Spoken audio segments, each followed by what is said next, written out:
না পোস্ট পাঁচ করিস না গো, আবার ঠিকাদার আসলে এসে বকবে আমাদের বাড়িতে। কালকে বালি বানাইছিল হাসতে পশু বানি বানাবে আর আজ কি বালি বানাতে কইছে মিস্ত্রি করছি চলে গিয়ে তুমি লোক কাম করতে পারো না ঘর মতন চলে গিয়ে ওকে মিস্ত্রি করে দিয়েছি। না তোর মতন আমি লেবারে বালি বানাবো।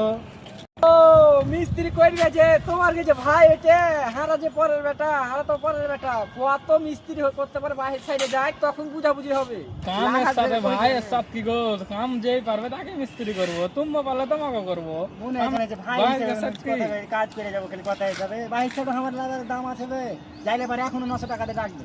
কোনো কথা নাই, কথা হলো কি যে কে কত কাজ করতে পারিস বাইরের সাইডে গেলে বুঝাবুঝি বুঝতে পারলি কি ইটটা এখানটা সলভ করতে জানিস রে ইট খান বসাইছি তা টেরা করে দেখতে পাচ্ছি এখান থেকে। আয় এদিকে আয়, আয় কিষান দেবী তাই সরে আছে। কোনটা সলে আছে বে কি দেখাতি রসি কাছিস মানে কি বাড়ি করে দিলি দিবে মিস্ত্রি 12 বছর থেকে হেল্প করে দিচ্ছে না কোনটা সলে আছে বে ইট খান একটা কাজ আছে ইট খান চলে নাই বললে বলছে কথা বাদ দে কাজ করব না তুই ঠিক আছে দেখা আচ্ছা তোমার একটা লেবার পছন্দ হয় বসে আমি। আয় আয় তুই আয়, না নাম করে